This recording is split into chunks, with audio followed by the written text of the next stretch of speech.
Welcome back to my channel, everybody. This is a discovery question. What has your life taught you about taking risks and embracing discomfort? Honesty here, I don't like taking risks when it comes to safety. You won't find me hanging off a cliff or doing bungee jumping or speeding around a racetrack. Frankly, even rides terrify me. I get zero enjoyment out of it. I get total anxiety, and it's just not me. It's not something I like doing. However, most people take certain risks, and I think we all need to risk our heart being broken and falling in love, the risk of adventure, taking the plunge to travel, the risk to succeed, like a career change or starting a new business. All of these risks equal discomfort. You get discomfort in fear, anxiety, avoidance. You get those uncomfortable feelings, really, that you really sort of don't want to move ahead, but you want to. That really fear. I've risked in these areas. I've been married twice. Still on my second marriage, so I'm still married to my husband. They're nothing alike. I've had 14 years in between husband number one and husband number two, and I dated a few guys in between, fell in love, got hurt many times, I can tell you. And I was bringing up kids at the time too. Twice I've sold up everything. The first time, I sold up everything to go on adventures, basically. The first time we moved to America, lovely America, California, lived there for 3 years. Fantastic. I have so many people that I still love over there. Had some of the most rewarding times over there, but some of the most challenging, because I went over married, and that's where my husband left me. And then there was a challenge to try and get back to Australia and to live, because we're on his work visa and that. We won't go into it. It's in the past. The second time we bought a caravan, we are still traveling Australia. And again, there are rewards and there are challenges. There's rewards because you get to see the country, you get to meet people, you get to experience different things. The sunsets are beautiful. Don't matter where you go, there's different sunsets. There's a wildlife and that. And challenges is you can have things break down, things don't work, you can't get in, the weather's bad, all this sort of stuff. So there is that more challenging sort of things. It is funny though, I had more fear traveling around Australia, that's my own country, than uprooting and moving to America. I don't know why. Maybe because I was younger or that. I'm not quite sure. But I was younger and I had kids. So anyway, career-wise, growing one career. Let me tell you how this works. One career for the rest of your life. I remember being in high school and being told you have to pick, I think it was actually in year 8. So what, you're like 15 at this stage, and they're saying you have to pick a career, and this is the career you're going to be stuck with for the rest of your life. That was a mindset back then. It's not these days. I have had several major career changes. Several. I've been a shop assistant. I've been self-employed as a craft maker. I've had accounting work like accounts payable and book work and stuff. I've done a contracts administration work. I've been a grief and loss counsellor. I've been a self-employed cleaner. I've been a disability aged care worker.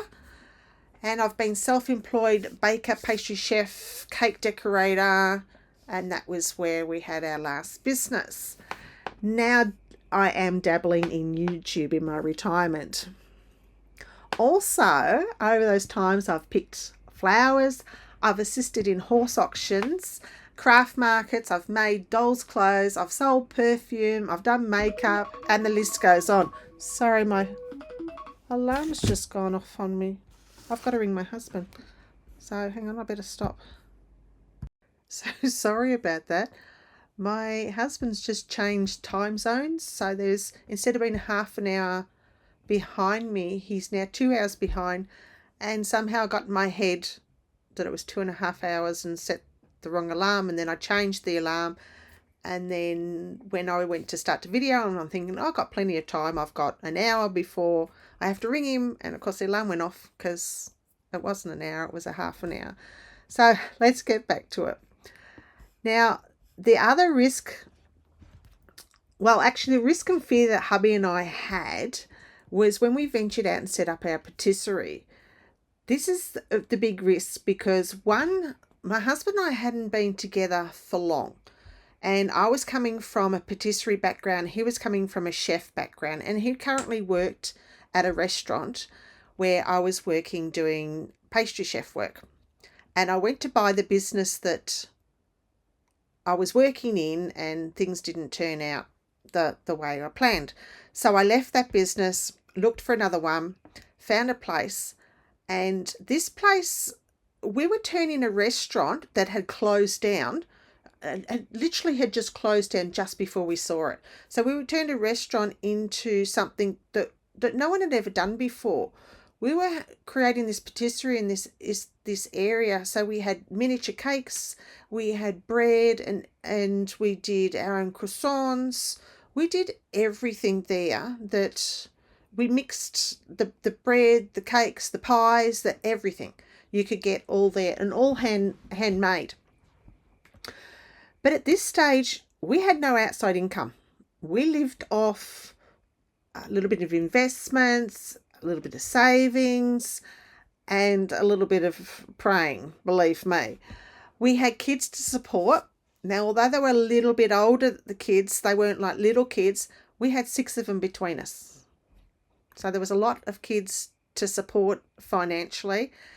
And it was very much a fear that I think if it wasn't for my husband being with me, I would have thrown in the towel way before we got to see the rewards.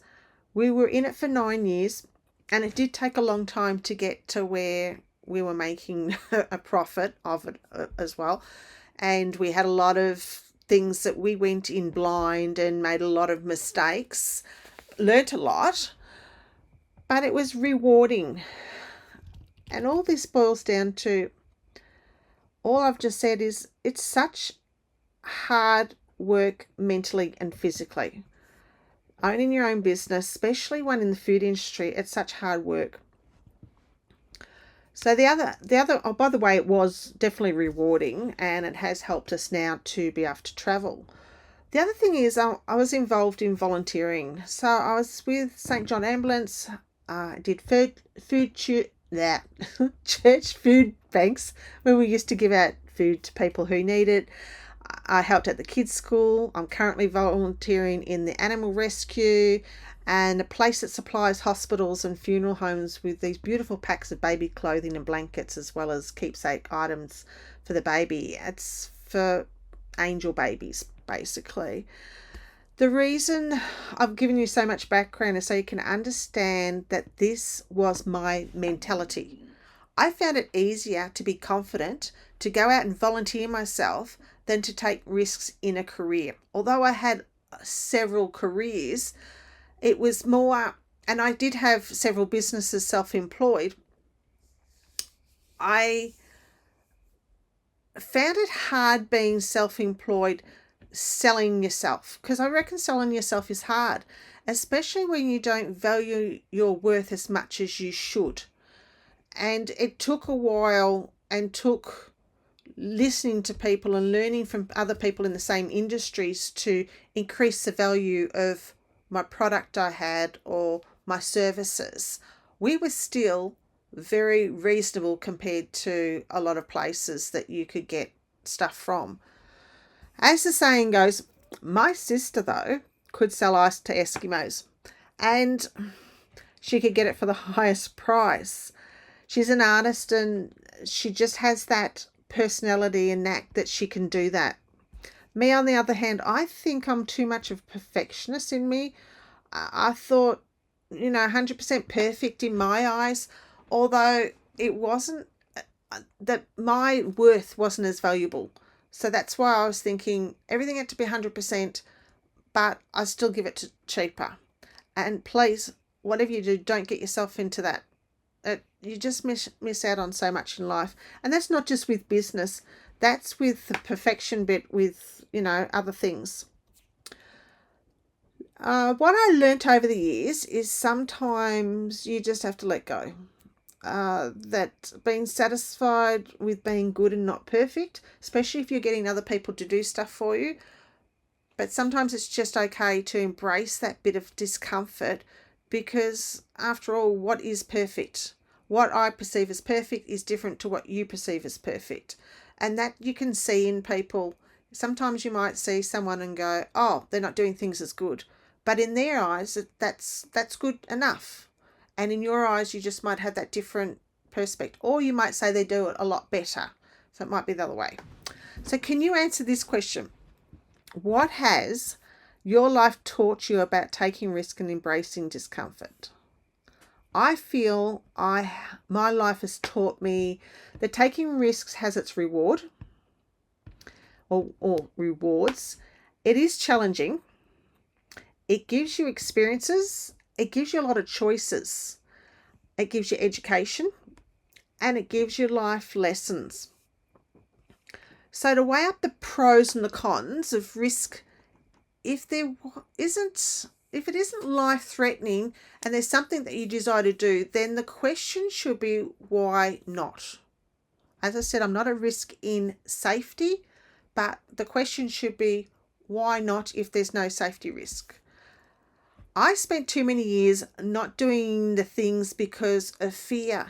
Now I'd rather be the person that says I tried it, or I may or may not turn out to be as what I expected, but at least I tried.